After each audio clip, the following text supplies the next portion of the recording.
You're watching VoiceOver, How Did You Do It? At voiceoverpodcast.com, where we talk to seasoned, successful voice actors to find out how they did it. I'm your host, Ian Kleinfeld, and you can find me at voicebyian.com. I'm on Twitter, Instagram, and Facebook at voicebyian. Hey, Alessandra, welcome to the podcast. Hey, thanks for having me. Yeah, it's a pleasure. How's the weather in LA? Actually today it's raining. Oh yeah. Wow. Oh, I thought yeah. it never rains in sunny Southern California. Well, hello and welcome from rainy California. Excellent. All right. How you doing today? Pretty good. Just hanging out in this box. And you're hanging out in your box. It's a very nice box. I admire your box. It's very Thank you. It looks very quiet.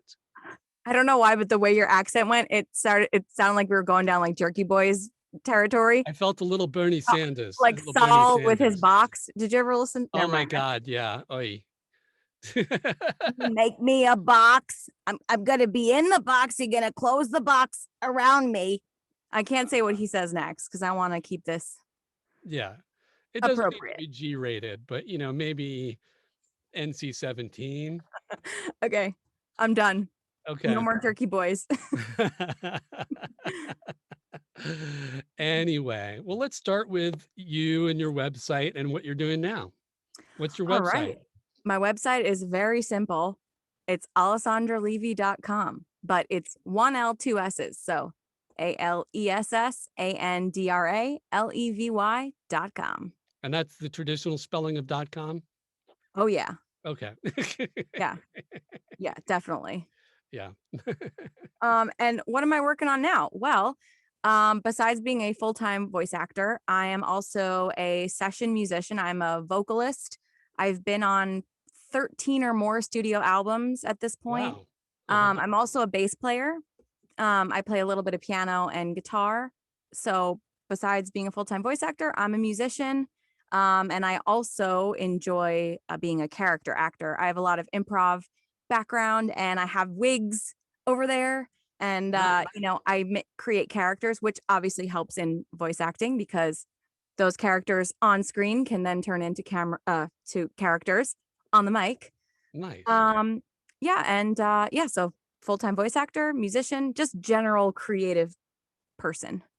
Nice. I'm a musician too, but I'm not actually like recording and doing cool stuff with it. I'm just plunking on the guitar. Oh, okay. I was going to say, what do you play? Okay, cool. Can you sing too? I can sing. I feel like you can, because to be honest, when I listened and watched a couple of the podcast episodes, like the moment you were talking, I'm like, oh yeah, this guy, like Ian's just got that podcast voice, that like narrator, that audiobook, like it's just warm and welcoming. And thank you. Yeah. So anyway, so I figured you'd also have a good singing voice because, sometimes those go hand in hand. When I'm warmed up, I do. Thank you. Yeah. When I'm not warmed up, I do not. Well, I mean, that's understandable. Yeah, the intro music on my podcast is one of my songs. So. Oh, sweet. I only watched the video version. So did I hear them? I did. You probably did in the background. Yeah. Okay. All right. I was just more excited to get to it. So I probably glazed over it. That's all right. It's subtle. It's subtle. All right. So you have the gift. Yes, I have the gift. I see clouds parting. I see success in your future. Yes. And in your past as well. Why don't you tell us about it? Okay. Okay. So basically what I was doing before I became a full-time voice actor was everything under the sun, but more specifically, everything under the sun within the entertainment field. So, obviously since I'm still a musician, but came from the music background. So that's what I was doing before voiceover, obviously still doing it now. I was on camera acting, stage background, stage theater, acting background, improv. And then after, I went to school for jazz voice actually. Mm-hmm. But more specifically, it was a studio and music program performance. Where'd you go? Berkeley? University of Miami. Uh-huh. The U. University of Miami. Yeah. That's right. Where all the, in Florida, You can where all only the sing where it's snowbirds humid, go. right? Oh, so my hair was triple the size of this. It would, well, Yeah. my hair's wet right now, but it would be like Yeah. very, very, very large. But the thing that was cool about the program in Miami I'm sorry, was say that again. Miami? Miami. Miami. Miami. Yes. Yes. Well, the thing about Miami was the cool thing about the program was we learned how to be in the studio and record and be studio musicians. So obviously, like now looking back, I'm like, oh, this really prepared me for a voiceover. But obviously at the time when you're, 18, you have no idea what you're going to do. Well, Right, at least I didn't. I always wanted to be an actor. So here I am. But anyway, but yeah, so, after I graduated college, I decided, okay, well, I want to get back acting and still performing, music, but I want to get back into acting. I did some on-camera stuff, and then I quickly was like, I want to learn about the other side of the industry. So I was like, what's the other side of the camera like? So I started casting and producing and coordinating, and I produced a couple of like local shows and commercials and things in New York City. That's where I'm from. I'm from Queens, girl. Oh, nice. Born in Queens. But yeah, so coordinating, casting, producing. And then after that, I became a producer at a voiceover studio. And so that was the last like 9 to 5 or 10 to 6, whatever kind of job that I had before becoming a voice actor. And while I was producing and casting at the voiceover studio, it was just sort of one of these things where it was like, well, I know how to be on a microphone because I'm a singer. I know how to engineer because being a musician, I knew how to use Pro Tools already. Like, so all these like things started clicking. So that was like sort of a natural progression into voice acting. Nice. What was your first voice acting job? I did an art documentary, actually. It was actually really interesting. This artist, she is from an area in India where it's a small population of Indian Jews. And so she kind of like felt like she didn't really ever belong. She's like, I'm not Indian, or I'm not Indian enough, or like, am I Jewish enough? Or like, it was just sort of this weird like straddling of both worlds. And so she's an artist, and all of her art, the documentary is called Blue Like Me. And all of her art was like people and figures that were blue. And it was sort of like this, for her, she was like, I don't really fit in. So I'm kind of like I'm like a different species altogether. So that was my first thing. That was a documentary. And then my first like big job was actually while I was working at the voiceover studio.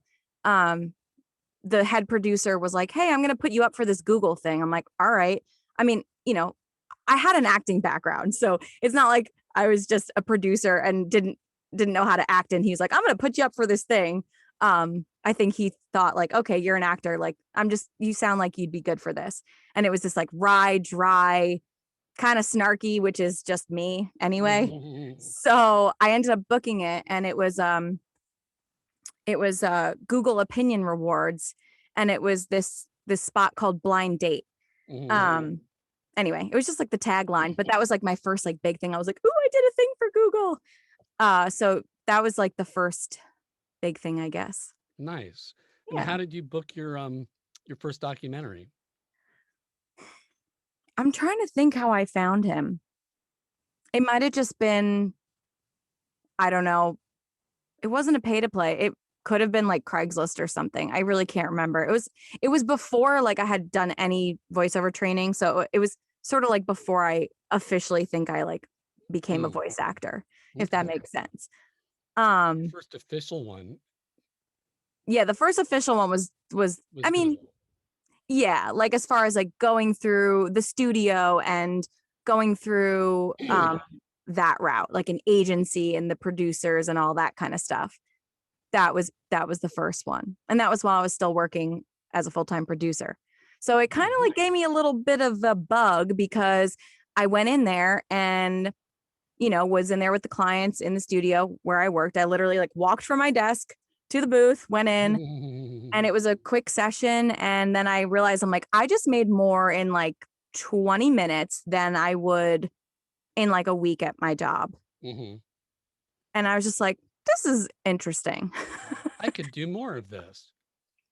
Yeah. So that's sort of my that's sort of how I fell into it. Nice. Yeah. I wish I would fall into a gig like that. Can you hook me up, girl? Yeah. Well, I don't work there anymore. So Man. sorry. Ah. I know. Well, forget it. This interview is over. Oh crap. I ruined it. You ruined everything. You ruined Purim. I gotta call my I don't know, a therapist. Who do you call for that? Sure, why not? Therapist. Anyway. Yeah. So then before you were doing VO, you were doing music, you were doing producing, you were doing acting. Mm-hmm. And is that pretty much all you've ever been doing as an adult? I mean, of course, we've all had our like odd jobs in retail and, like basically when I was a teenager, I worked retail, to make money as a teen. Mm-hmm. And then in between semesters in college, I'd come home and I worked at Borders. Mm-hmm. And, just had like jobs in between, in between school semesters. But basically once I graduated college, I was pretty much doing like creative focused things. Although I did have like a few sort of weird jobs, like Oh yeah. This I want to hear now. Yeah, you do. I mean, I'm guessing you do. So this job was kind of funny. It was an in-store demonstrator. So it was at like BJ's and Kmart and not Costco, but like BJ's, Kmart. Where else? I don't know. Anyway, the point is, the reason why I was interested, because it was like, oh, like they were looking for actors, right? Because you're memorizing a script, you're putting on a performance, it's live, that kind of thing. So I thought it was, going to be interesting. And it was interesting. I mean, it was definitely a sales job because you're doing demonstrations of a product. And then at the end of your pitch, like you hope that people are like, I want one. Because even in the script, like at the end, you're like, all right, you want one, who wants one? Like you're like, you're pushing it. So what was it? Oh, different products. There was one called, I don't know if I can say them. Maybe I can. One was called Mr. Sticky, and it was it was this like rolly thing that picked up lint, but like it wasn't like wasting paper. Instead, like you would just literally wash it off, and then after it dried, it would get sticky again. I mean, to be honest, like the products, one of them I actually used. It was like this like hand spinner thing that like chopped up vegetables. You can make like, salsas and not smoothies, but like salsas and other dips, and like just basically you chopped your veggies, but like you just kind of spun it. I don't know. Yeah, I mean, I actually used it, which was kind of funny, but that job didn't last very long because I got in a really bad car accident and totaled my car. So that was that. But yeah, I've had like, those kind of weird jobs. I was a stage manager at a theater. That's not a weird job, but I'm just saying like, all along the way I had these jobs, but they were all kind of like still based in creativity or like in the arts somehow. Right. I think. Yeah. And then, casting, producing, coordinating, I like to learn all sides of, the industry. That's kind of how I am. Nice. And what sort of things are you working on now that are really interesting that you can talk about? Okay. So I started working with HelloFresh, in June of 2019. So this June will be 2 years. And according to the producer I work with, I'm the voice. So that's what she says. I'm the voice of HelloFresh. The young, fresh voice of That's right. Yeah. Which is really funny because like all of my friends and my parents, like especially my parents, like my dad, like will send me a video like every time he sees me or hears me.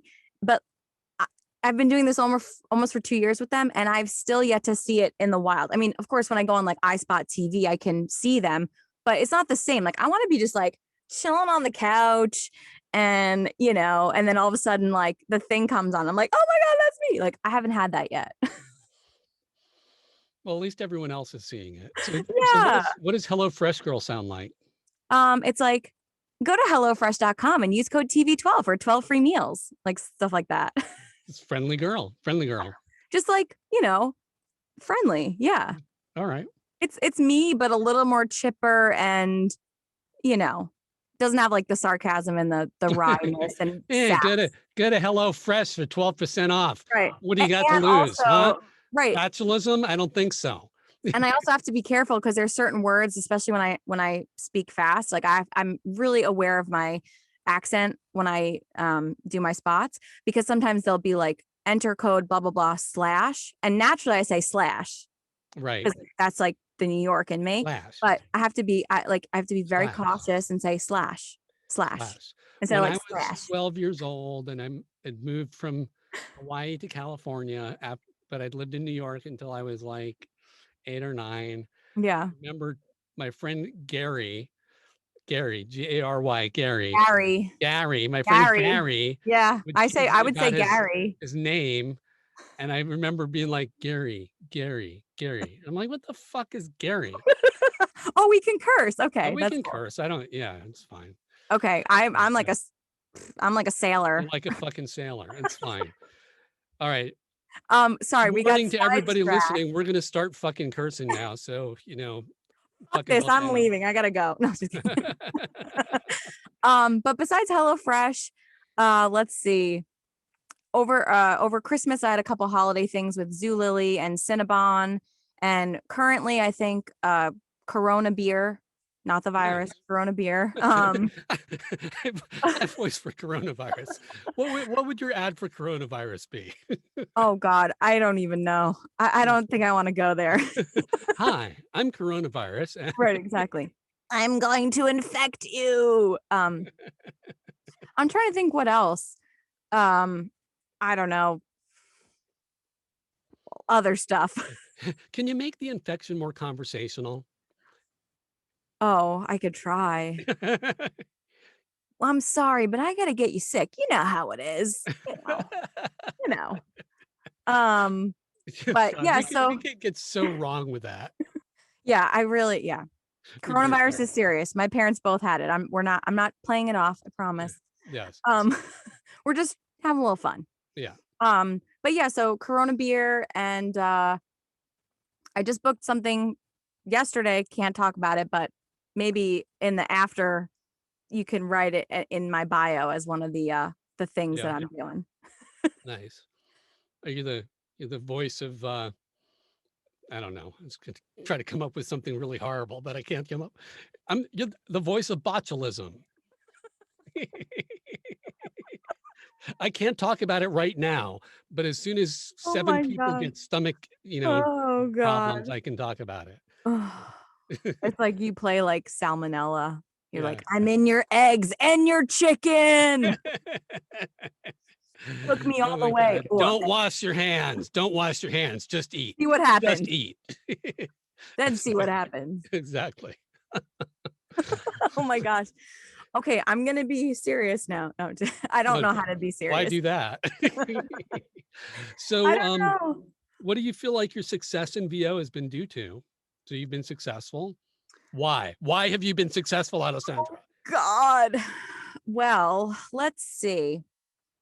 Well, besides, having a background as an actor, I was kind of like already a child, like actor. It's like my parents gave us a video camera because we were so annoying on road trips. Yeah. That like they just kind of like gave us the camera and they're like, please just entertain yourselves. So at a very young age, it was like my brother and I both were like creating characters and like doing impressions and accents. My dad's a linguist, so like the accent thing, like I feel like I'm not great with languages like he is, like at all, but just like him doing a lot of accents and like just the linguistic part, I feel like my brother and I were like always doing impressions and accents and making up characters. And so I think it was just sort of this thing where like I was just acting from like very, very young childhood. I was always such a ham and like everything, my mom is digitizing our home videos right now. And like, she sent me a clip of like me doing like a flip and being like, Mom, did you see that? Did you see that? Like, I just was always like, like, it's about me. I mean, it's about like, just like just that a fan. kid, the guy in, Team America. You ever see Team America, right? Which one is that? It's Is the that guys from South Park. Yeah. Okay. Yeah. Like, I did. my acting killed my brother. Oh my God. That's you. Yeah, pretty much. Yeah. My brother's a neuroscientist. So like, maybe that's why he went the other way. He's like, I'm not being crazy like my sister. I was on the zoo and I was, acting. And then the gorillas got upset and they killed my brother. My acting killed my brother. But yeah, so acting, obviously number one. But as far as like running my business, I feel like being a producer really helped that. Yeah. And being in sales and being a project manager and a, coordinator, like all of those things really helped me with my business because, I knew how to quote, I knew what usage was, I knew what was fair, what were fair rates and not, because I was the one producing large campaigns. So it was like, because I didn't start out with an agent or a manager, like I have now. I didn't start out with that because that's not how the industry really works right now, unless you're like already got a lot of on-camera credits or like somehow you just have some really, really special ability that someone's just like, yes, we need you right now. But so I think, knowing my worth, knowing how to quote and knowing usage and just understanding how to communicate with clients. And not only that, but when I worked at the studio, all the big jobs that I was producing, when I'd hire the talent, I went into the studio to monitor the session because, I'm responsible in some way, right? Because I'm working directly with the client. I'm working directly with my talent. And so I would go into the sessions and I'd see how the sessions worked. I saw how the clients were with the talent. I saw how the talent was. I saw how the talent learned how to take direction really well. So it's sort of like I had all of this stuff that I already knew. And then it was like when I stepped in the booth and got my training and my coaching and just started, it was like I kind of had a little bit of a sort of behind the scenes knowledge. Yeah. And then also being a session singer, being a musician, like being on microphone, knowing how to engineer myself. All of these things I think helped me succeed in voiceover thus far. Learning how to be on a microphone, learning how to studio etiquette, how to talk to your clients. I just think all of those things combined really helped. And also I just have a lot of fun. That's a huge thing. I think for me, I just have a lot of fun. I don't know. This job is awesome. We get to play. Yeah, we do. That's it. You're playing. So yeah. Nice. What advice do you have for people just starting? Well, you're like, good luck, buddy. That's my advice. Yeah, good luck. Don't do it. No, I'm just kidding. Run, head for the hills. Well, first of all, acting, you have to love acting. You have to love creating characters, having fun. It's all about acting. So that's the first suggestion. But I think just for me, the type of person I am, my suggestion would be to immerse yourself. Like, if you are really serious about this and you really want to do it, the best way to get yourself on an incline very quickly is to immerse yourself. Take as many classes, workshops, intensive workout groups, because the industry is always changing, right? So you have to like stay on your toes. Like, for instance, for me, when I quit my job as a full-time producer, starting in June 2018 until now, I have been taking classes, workshops, intensives all the time, constantly, at least once a month, sometimes two. And like, for instance, I'm from New York, but I'm newly out. Well, I got to LA in January of 2020. Oh, wow. With a place still in New York thinking, okay, we're just going to be bi-coastal. Like, we kind of were like, okay, LA is going to be like home base, but then we still have New York. But obviously we haven't been back because of the pandemic. But anyway, the point is in the summer of 2019, I flew out to LA and I lived with one of my dear, dear friends, Lori Allen, who is a superstar in the voiceover community. If anyone out there doesn't know, she's the voice of Pearl on SpongeBob. She was the voice of Diane Simmons on Family Guy. She's in Toy Story 4. Like the list goes, she's the boss in Metal Solid. I messed it up. Some video game, Metal Gear Solid. I don't know. Anyway, the point is I lived with her in the summer of 2019 and I lived with her for 2 months. In those 2 months, I was taking 4 or 5 different classes a week. So that's how serious I am about my craft. And I was still doing voiceover full time at this point. 2019 was my first full-time year. So I'm in year 3 right now because it's 2021. So even in 2019, it was my first full-time year. I took 4 or 5 workshops classes a week while I was living out in LA just to like test the waters. And so I would say just immerse yourself, like take as many classes you want. And then obviously if you know, like, okay, I really want to do video games or I really want to do animation or I really want to do promo, you know, find out which ones really spark your interest and feel like when you hear it, you're like, oh, I could do that. Totally. Then whichever like part of the industry you feel like you're really like clinging to, then make sure you're really getting into those things. Like if you just want to do commercials, make sure you watch commercials and like not online, like watch TV so you can see the newest ones that are out right now.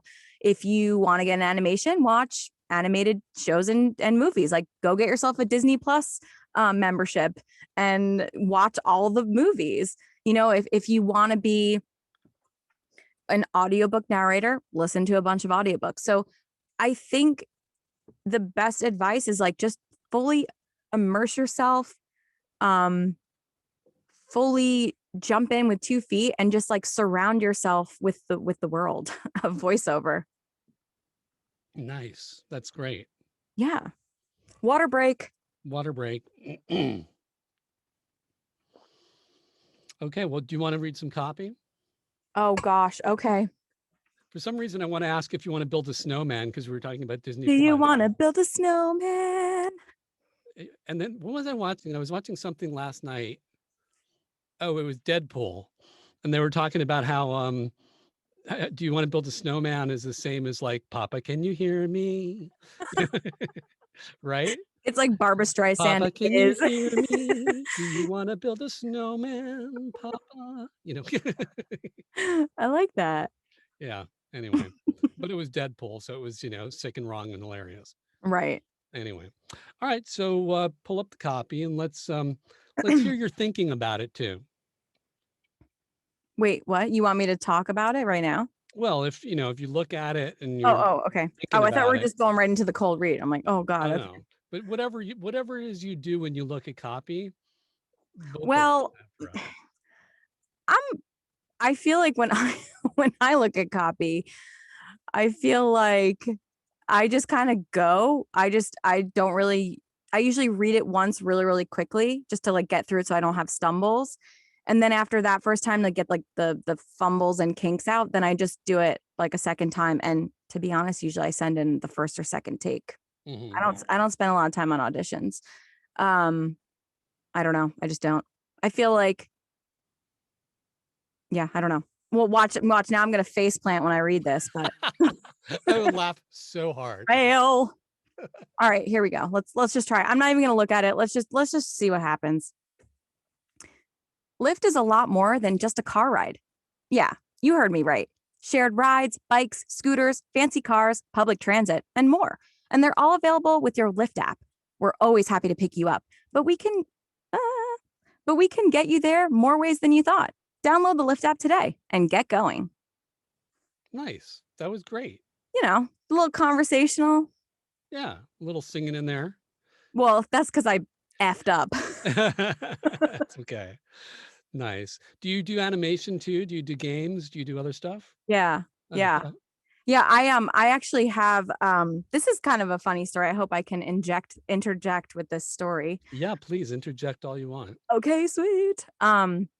This is kind of one of my like cool manifestation stories. I'm gonna get a little woo-woo here, but I'm a firm believer in like visualizing what you want and like really, you know, I don't know. Anyway, I'll just tell the story. So being a vocalist and loving, you know, doing character work and creating characters since like childhood, like I mentioned earlier, I was talking to Lisa Biggs about putting together a singing demo, an animation, like singing in characters demo.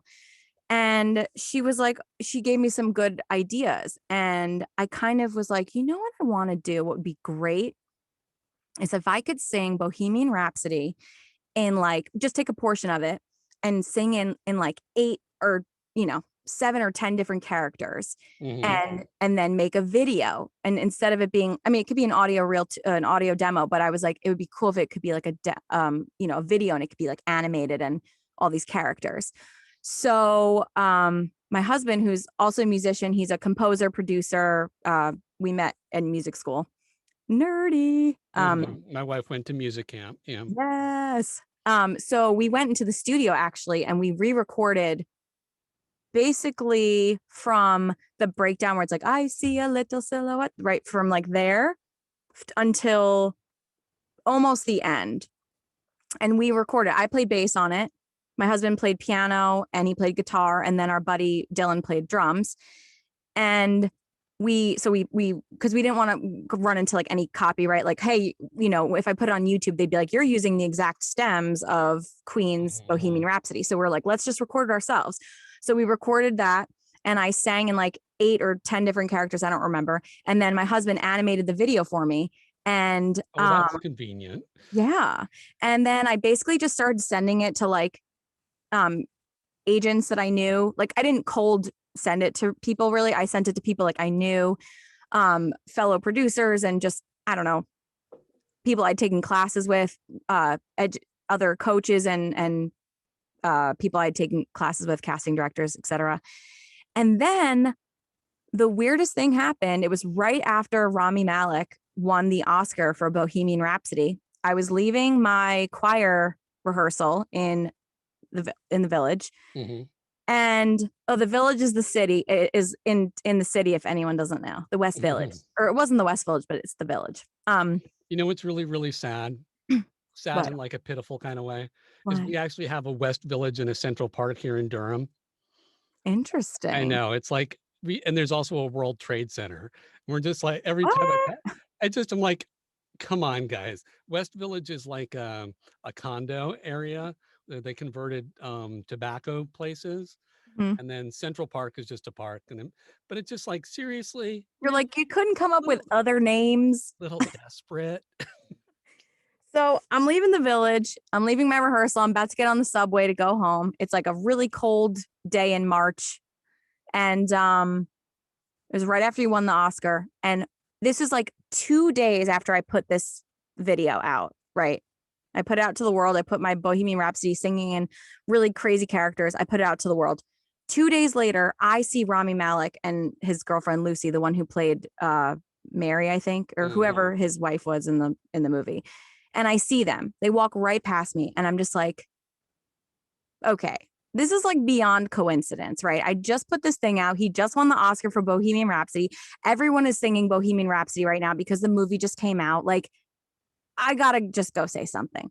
So like, I went up to them, and, I think as fellow actors, like, we kind of, at least I hope so, like, we kind of know how to like talk to other actors, even if they're like, these big name people, just because it's like, we know the deal. We're not trying to be like creepy or whatever.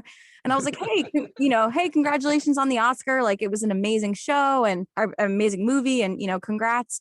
And he was just like, oh, thanks so much. And I was like, hey, I know it sounds really weird, but I'm also, in the industry, and it's just kind of funny. I just made this video, and it's me singing in like, 8 to 10 different characters. Because I know he does voiceover work too. He works on BoJack Horseman. So I was like, oh, I'm a voice actor, and I did this thing. I just kind of wanted to show you, because it's like so random that I just happened to see you right after all of this stuff with Bohemian Rhapsody.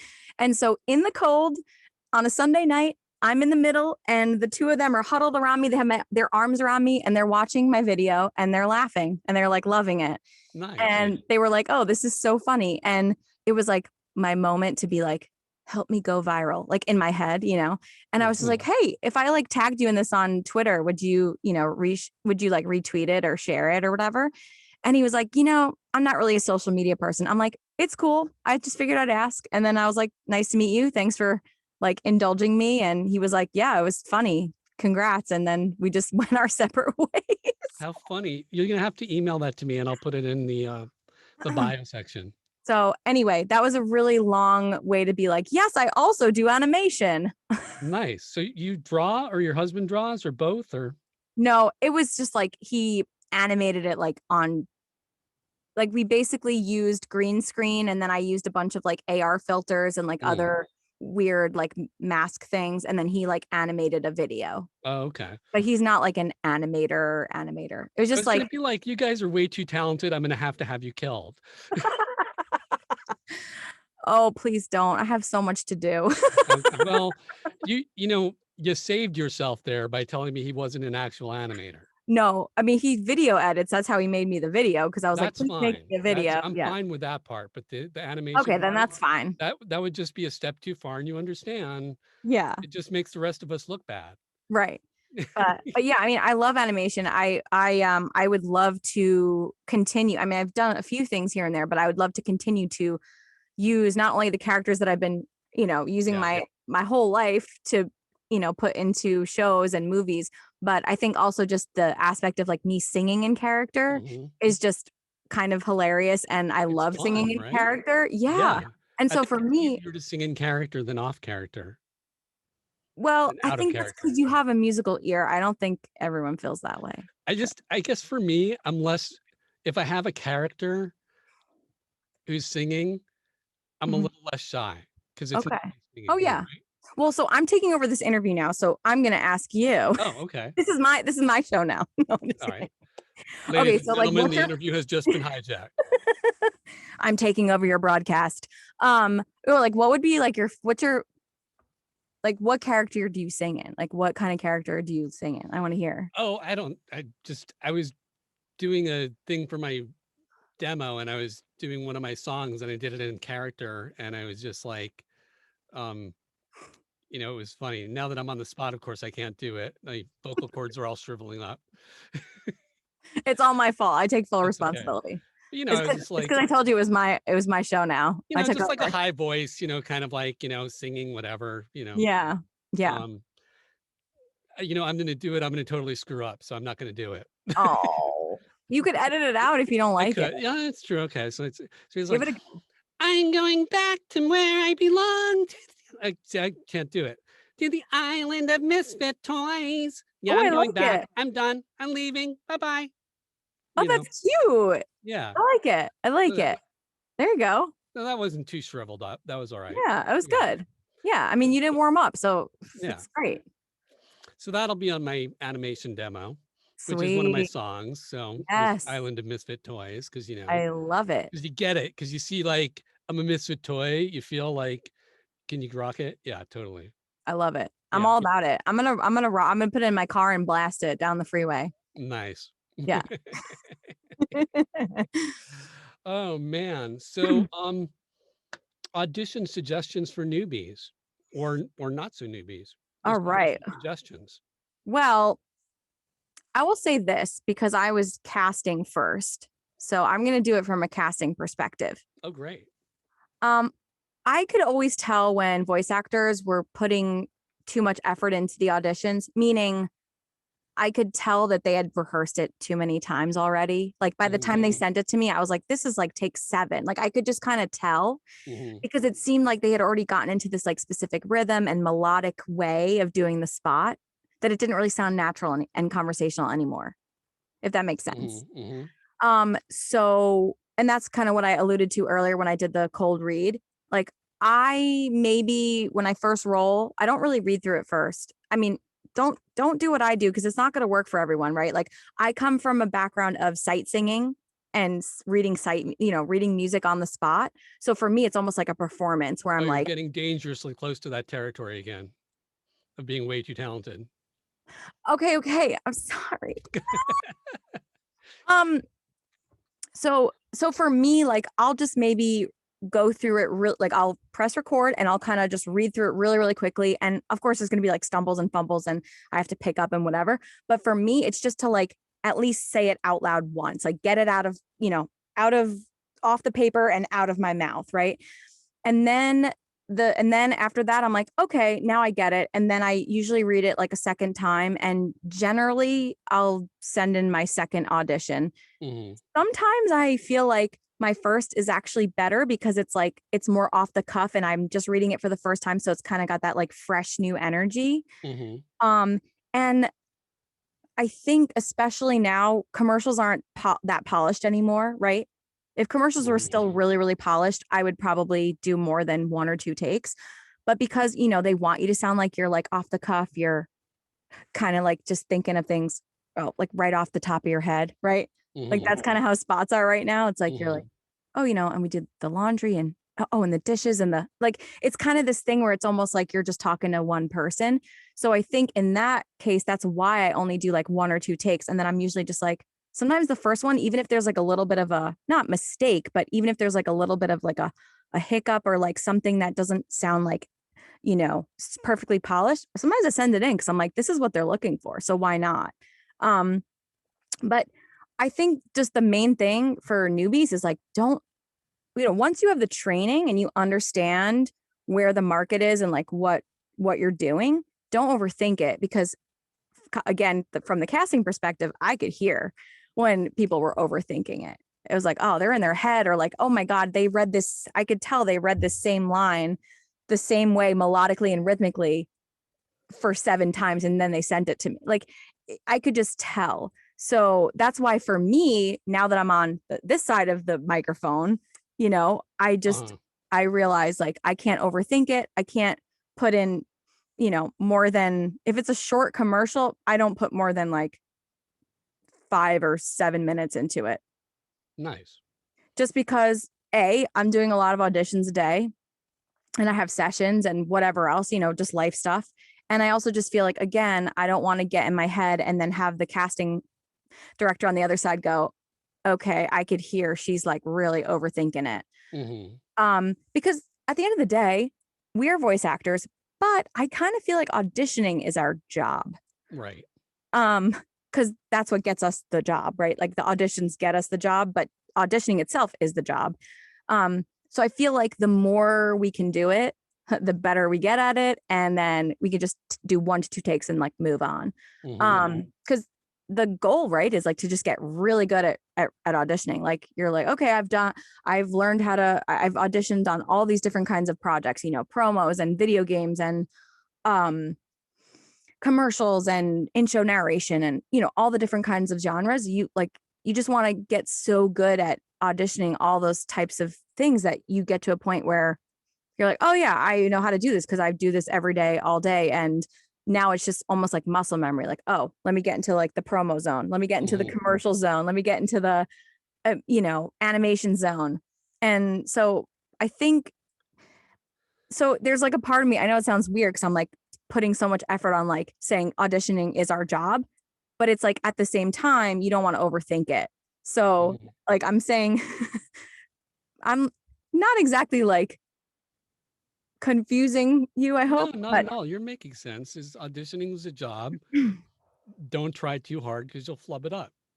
Yeah. I mean, also think about it, right? Like they're looking for our sound. They're looking for us to have the authentic us come out, right?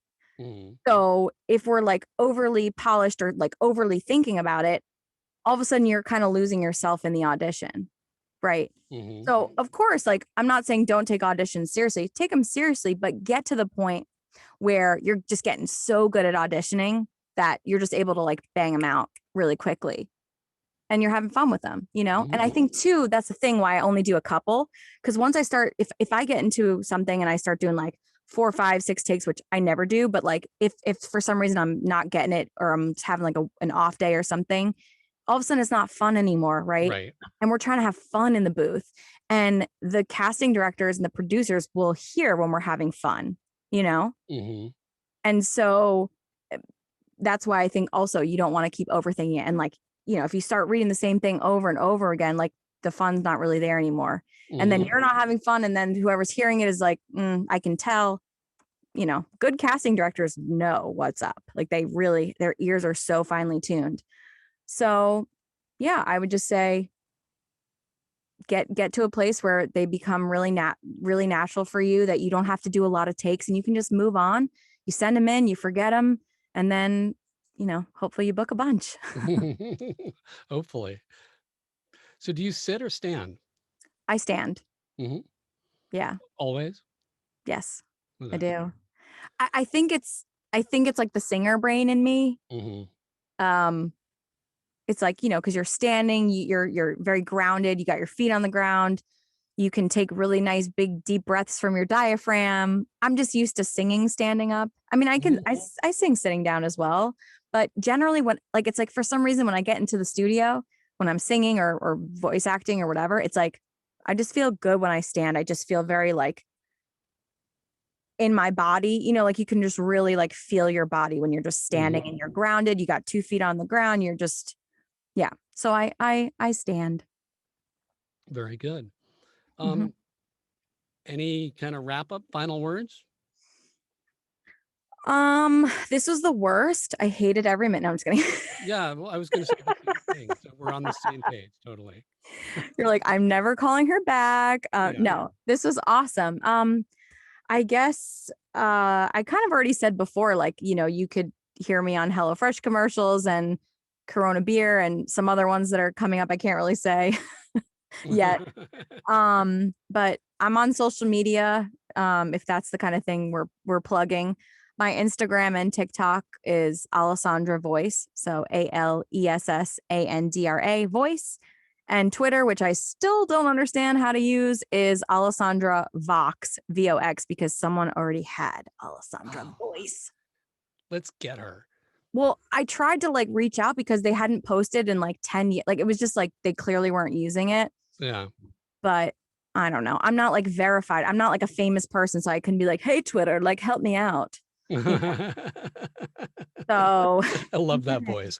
Hey, Twitter, help me out. yeah, help me out. Duh. Yeah, and I'm doing some fun stuff coming up. I'm in some video game. I already forgot what it's called, but when it comes out, I will make sure I plug it somewhere. It'll be on my social media. So if Right you on. follow me there, and my social media is weird. I do a lot of character stuff and post, funny videos, and I don't know. I just try to be authentic because social media is fake as hell. I did an audition today for something where they were saying, kind of Disney high school kind of kids sort of thing, right? And one of them was like, I live, complaining about his mom not letting him do anything he wants, right? So it's like, I live in prison and blah blah blah, and my mother won't let me do anything that I love, and then I just had to add up like human taxidermy. I just like, if nothing else, they'll remember that.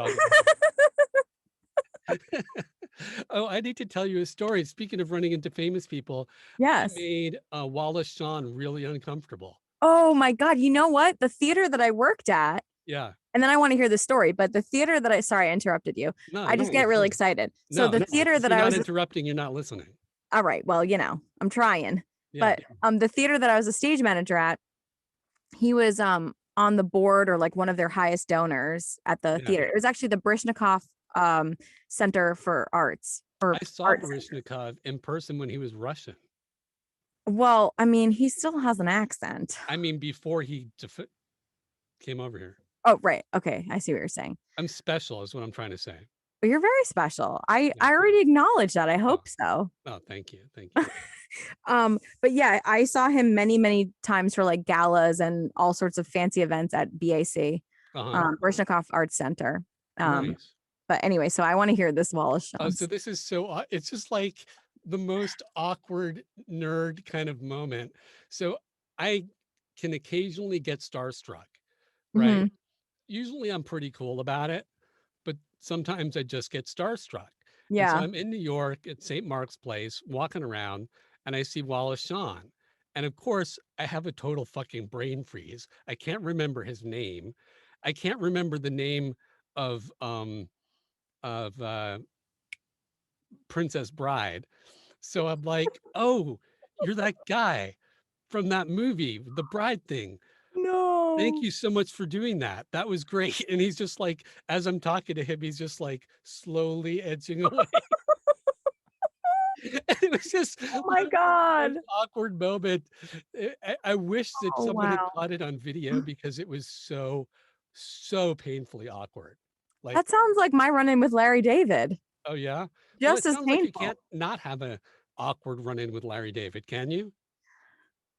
I love Larry David. I'm obsessed with Curb Your Enthusiasm Yeah. and obsessed with just him as a character and, just whatever he is. He's just Yeah, extremely I love fascinating. him playing Bernie Sanders too. Oh my He's God. hilarious. I mean, he's just so funny. Mean Bernie But Sanders. It's so funny. oh yeah, and they're like actually related. Isn't that crazy? I didn't know that. Yeah, they're like distant cousins or third cousins, something like that. I mean, Huh. isn't that funny? I am fourth cousins with Gal Gadot. No way. I am. I am related to, I don't know. There's like really I don't think there's anyone famous in my family. Although like on my dad's side, I think it's like my great great grandfather or something on my dad's side, like my dad's side or whatever. He invented some like printing thing. That's like the only thing that's probably cool. But tell us the awkward story about Larry David, though. Oh, you actually want to hear it? Oh, Okay. of course I want to hear it. You kidding me? Awkward is the best. Okay. All right. I'm going to sit down. I'm going to sit down for this. I'm going to sit down for this. Okay. So, okay. Oh, this is when I was working catering. I forgot to say that. I was like working part-time as a caterer because I feel like what actor doesn't at some point. Anyway, so I was like on my way to Lincoln Center at the time. I was like I was in Midtown Manhattan. And I was walking to work at Lincoln Center. We're doing some fancy schmancy event there. And so I'm like in my like tux pants, like I'm already dressed for catering, and like my hair was like slicked back and like wet, and I just looked very weird. And it was it was it was right after he did that 60 Minutes interview. I don't know if you saw that one. And he was talking about how, or the whoever was interviewing him was saying like, does Larry David like pick up women? Like, are you sitting at a bar and you're like, just, you feel the confidence now because everyone knows who you are and you're well known and you're rich and famous and, whatever. And he was just like, no, I'm still awkward as hell. And, I don't get ladies and whatever. He was just kind of like doing that, or like, I wouldn't walk up to a woman and start talking to her. Like he was just kind of in his usual Larry David mode. So I had just seen that interview. So I'm walking and like right at Columbus Circle, like the mall, the mall at Columbus Circle. So I was like walking along that, and I just see him like standing at the curb, just standing there. And again, it's this moment where I'm like, okay, well, I'm not going to not say anything because it's Larry David.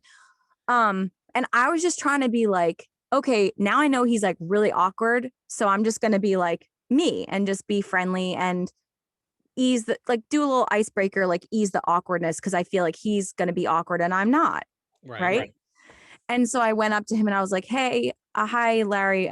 Just wanted to, you're like, I think I said, Mr. David. I was just like, hi, Mr. David. I just want to say I'm an enormous fan of your work. I think you're hilarious. And, Curb Your Enthusiasm, like my favorite show. And also, if I was at a bar, I would hope you would talk to me. Like I said something like that, like just trying to like show that I was like paying attention, that he was saying like, oh, I don't want to talk to strangers. But I didn't mean it in the way of like, oh, you can hit on me at a bar. I said it like very friendly, like I would hope you would like talk to me at a bar because like you're awesome, that kind of thing. Yeah. And like you could tell he was just like, it's not that he was like, ugh, get away from me, like you're weird. It was just more like he was just awkward. Like he's just an awkward human. So true, what are you calling? Truth in advertising. Yeah. So he was just like, oh, thank you. Like he was just very like taken aback by, I think just because I was like really bold about it, Yeah. And I was like, well, anyway, I kept it short. I wasn't gonna like, especially because I know he doesn't like to stop and chat. Right. Yeah. So I wasn't gonna stop and chat him.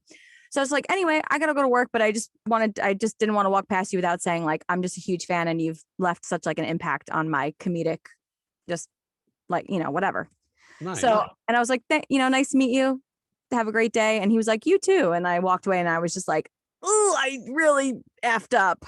No, that's really funny. I have my boss. I work for a company. I'm not going to mention what company, but I have a lot of those. one of the big bosses. I mean, we're talking like multi-billionaire. Oh boy. He's so awkward that Maybe. Oh, I mean, I think I know what you're saying, but I don't talk to him because every time I talk to him, it turns out badly.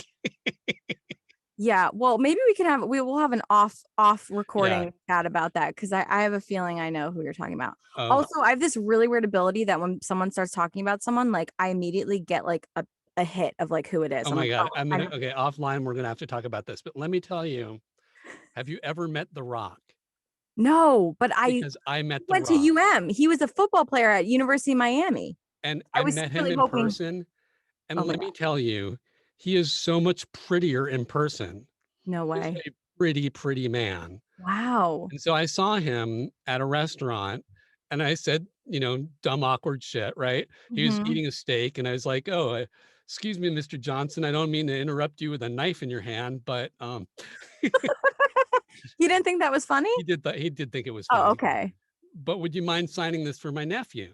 Oh, it was really cool. And then it turns out he was talking to an LA Times reporter, and I was, I think, 41 at the time. And wait, what? I was 41 years old at the time. Age, it's a thing. I'm sorry. What? No way. And they said that I was 27, and I was very flattered. That's why I'm like, my jaw is just on the floor. I'll tell you offline how old I actually am. I'm 79 years old. I'm 132 years old. I'm 495 years old. Honey, you don't look a day over like 30. You don't look a day over 322. Wow. I'm still like, I cannot compute. Like, I just can't. Yeah. That's crazy. You don't look like you're in your 40s at all. Well, I love how act it. I love how this, well, me neither. I mean, I'm not 40, but I mean, I still act like I'm like to show you. This is 10. This is my Radio Shack t-shirt. Heck yeah. Oh my God. I loved Radio Shack. I bought it new because they advertised it on Facebook, covered by my Time Lord hoodie. What's Time Lord? Oh, Doctor Who. I'm really, really nerdy. Oh, I've never seen that show. Is it good? It is good. Are you nerdy? Are you sci-fi? Oh, I'm so nerdy. Oh, yeah. You need to see Doctor Who. Like Lord of the Rings extended version nerdy. Okay, so I don't know what has been the problem in your life that you haven't seen Doctor Who yet, but clearly, what is it on? To see Doctor Who, BBC America, Hulu. Okay. Oh, it's on Hulu. Oh, I have Hulu. Probably Prime, Amazon Prime. Boom. Watch it on Hulu. It's on everything. Okay. Yeah, and since you can always get it because it's about time travel. Yes. Perfect. I'm gonna go time travel there. No, I love how this like turned into instead of like comedians in cars getting coffee, it's like voice actors in booths talking about famous people. Yeah, but they're fun stories, right? Yeah, I love it. Yeah, I love that I made Wallace Shawn awkward though. That was just. Well, I think at the time I was horrified. At the time I was horrified, but it's a great story. I mean, I feel like, you know what, at the end of the day, like everyone, we're all human and there's just a lot of awkward people on the planet. And so some of them happen to be famous actors. Yeah, exactly. So. Oh, cool. Well, thank you so much for being on the show. This has been a blast. Yeah, I had so much fun. I forgot I was like even doing an interview. I just was having so much fun chatting. Hey, that's what we like to hear. Yeah. So I'm going to stop recording and we're going to take this offline and talk smack, okay? Yes. So I hear you have a special guest in your booth. I do. This very special guest looks at me as I work, and it just reminds me to have fun and be cute. Hello, Baby Yoda. I interviewed Steve French, who does the promos for Mandalorian. You should listen to that episode. Oh, I will. Goodbye. Bye. You've been listening to VoiceOver. How did you do it? At www.voiceoverpodcast.com with me, Ian Kleinfeld. You can watch the video to all our podcasts at voiceoverpodcast.com/YouTube. The background track is 1959 by my alter ego Max Rocket, and you can find that and other songs at www.maxrocketmusic.com. Remember to like, subscribe, write a review, and all that good stuff on whatever podcast streaming service you're listening to, and I'll see you next week. Thanks for listening.